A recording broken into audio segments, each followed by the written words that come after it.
ना घटी हमारा सैया के उमरवा हो एही लागे त मांगब सीवे जैसन बरवा हो हटा छिनार भर बरू अबे हम मामला से दिन भर टिकवावत तू टिकत बियाह करबू हमरा से ए सत पूजा के बेरी में इहे सब तार बात आवता तू हमरा के लगा हम तोहरा के ना लगा सकी ना तोहरा को बोलो गई नी सुबह लगा दे तो का हो गइल ल ये सब बतिया भुलाए तरू आज तीज ह पूरा भर मांग सिंदूर तो मांग फाड़ ल मांग फाड़ के रहे जगह टिक लोजल हो जल हो मांग भर लीलार भरलस का बोल देखा भीतर ले हम भरने पूरा भर मांग पति के लंबी उम्र हो खातिर तो बता औरत चाहे से पहले हम मर जी मर हमार बाद में हम ना ओके मुए देब कैसे हो ओकरा के दूसर के पटाल हम का करम दादा तोहरा से चुपचाप पूजा पाठ कर अरे कब ना घटी हमरा बमला के उमरवा हो एही लागे त मांगब सीवे जैसन बरवा हो एही लागे त मांगब सीवे जैसन बरवा हो एही लागे बाबा बड़ी मस्त रखो जय हो भोले बाबा छिनरा के नो पान गुटका खाइल पकड़ाई ओकरा के आस कुचा हमके शक्ति दी ह जैसे तारा के पर्वती में नवा के रखेली ओसही हमहू ओकरो के नवा के रख अरे पान गुटका खातिर सीसीटीवी कैमरा भोले बाबा लगा दिए के देखल कर कहां बा जैसे जोड़ी बनावला महादेव सिया औरी राम के आहे ओ सही जमित बनवले रहिहा पिया संगे हमारा नाम के आहे ओ सही अमित अरे अमितवा हमनी के जोड़ी बनाई ओकर घर से झाड़ा चला ओकर नाम उहे बना उहे अगुआ हमनी के हो तोहरा संग काहे खातिर पूजा करे बैठ गए तीज हटे तीज व्रत करतन जा कथा कथा पंडित जी के साजी के सुनई ह अपने से पोथी पत्र बेजू हम बेजुआ के बोले ओकर लइकवा ना हो वो कथा पढ़ेला चुपचाप तेरे गीत मंगल गाऊ भोले बाबा के मनाऊ कि हमनी के पति पर अपन ध्यान रखल है मेरे सासों में मेरे पिया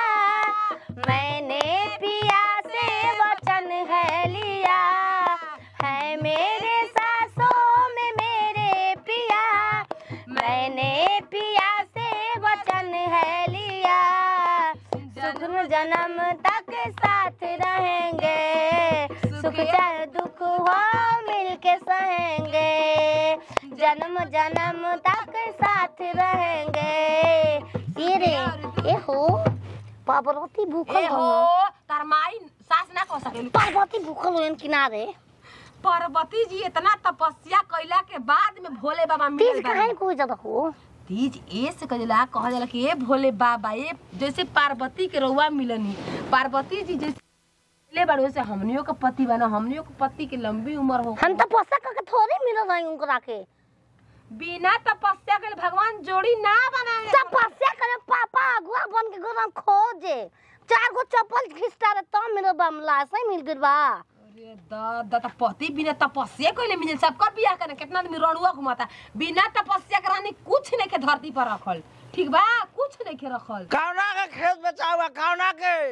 सारा रात कमाला करावे नी आ ट्रैक्टर 3 गो एही सीजन में केतना खेत जोत के पैसा ना लेनी हम कार हो गेल वाला आज योग दिने है ना फरसा सब ना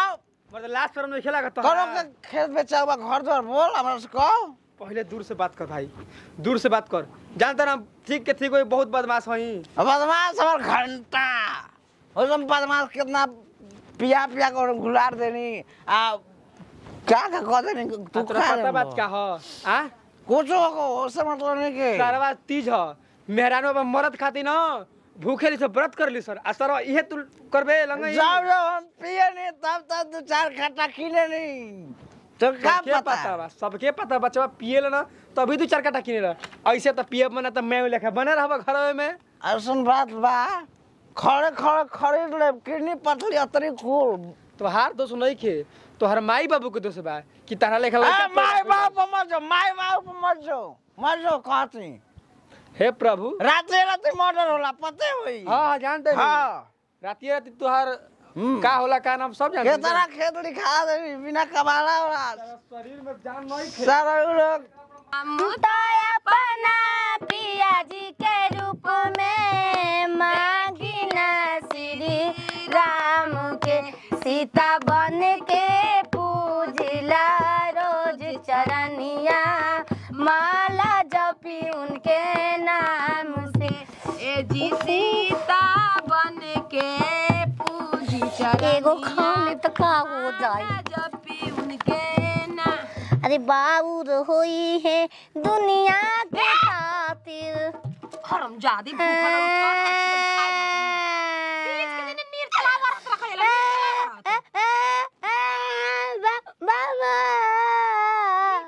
भूख लागल बा। असही पति के हाँ पति के उम्र ना करब लंबा हो खा के का हो जी क्यों नहीं कर में लिखल बा कौना करी लाइन में लिखा है जी कि खाओ नहीं भूखो। रानी तीज के व्रत निर्जला व्रत होखेला। पार्वती जी निर्जला व्रत कर शंकर भगवान खातिर। ओने पानी ना रहे जहाँ गो रही तपस्या कर पियस का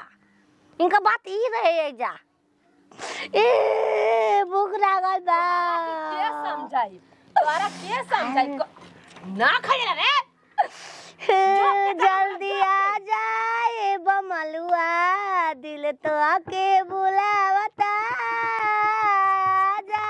जल्दी आ जा। तू निकल के खा लो तू निकल खा खा देखो तई कैसे खा तो शंकर भगवान के शंकर भगवान खास चाहिए अपन अंश खींच लेवे ना ठीक बा। अंश हेमा बाय अब अंश नहीं के कोनो चीज में अंश ना रहेला। साड़ी चढ़ेबू तबे साड़ी के रंग मधेस हो जाला काहे के देवी देवता अपन अंश खींच लेवे ना। सही सही ना त कबो चढ़ा के देखले में पूजा पाठ कइले बाड़ू कबो ले दिया साड़ी मनाती करब तब ना ले जाबे बकरी वाले मार बे से बियाह जब कच दे भगवान यो बोले बाबा यो बोले बाबा माता किने वाला बानी है इस सीजन में के अरे आई हो नती अरे के अपन सुहावा एक बेटे तू तेज भूखल बानी तारा खाती पूजा करत हाँ? वैसने फल मिली। मामा खुशरा पिया पिया दे मार का वाली भूखल बनिए करे खातिर फिर करके मार हमारे चाहे दुलारे अपन कुछ कर अपने बम लेकिन करता है हमार बेटा ना हो तो बेटा मेटा में हो गल बाप का आ एकर बेटा के ओरे मारो मरमा माई है रे न देखो खेसर कैसे हम भूखल बन तू बात न छत मां धर्मवती प्रणाम हमर नाम माई के नाम नानी के धमरौती धमरौती छिनरी आ रे ना गो बुढ़ी ढुकनी ओकर ह बुढ़िया के नाम तोर नानी का रे नाती हमर लेल झरिया नाम हो अल्लाह मां जान तर के तीज के व्रत निर्जला व्रत के मेहरान तो तू भूख लेके ना लगा ले गोर में का के गोड़ा धो के पिए के बानी पिया पिया पिया पिया हाथ लगा के आवा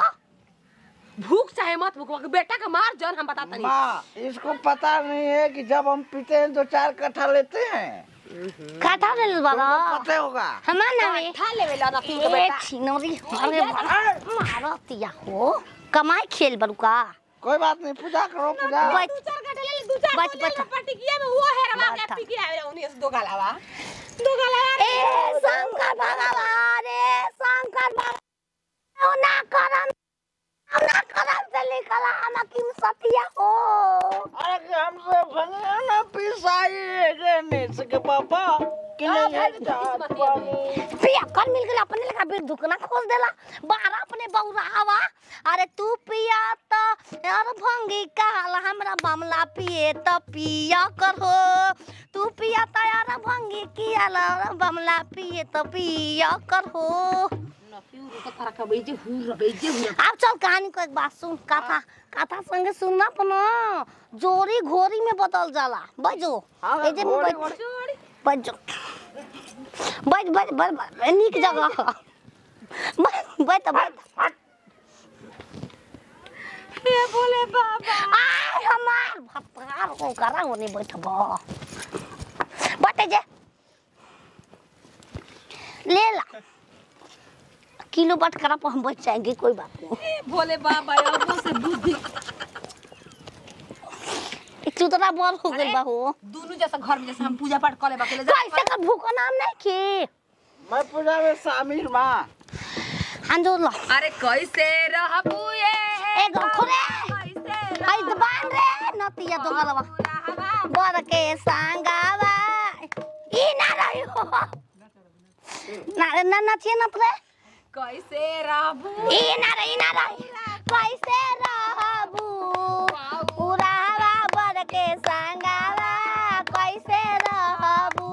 शिवाजी कहाँ लगौल दे रहो हो गईले अबेर ऐसन भतार देहल हमरा के पिया कर मिल अरे गई बागों में खोजनी अरे 4 टाइम पिएला त रोज रोज जिएला आखैनी दबा के घर में घुसे हो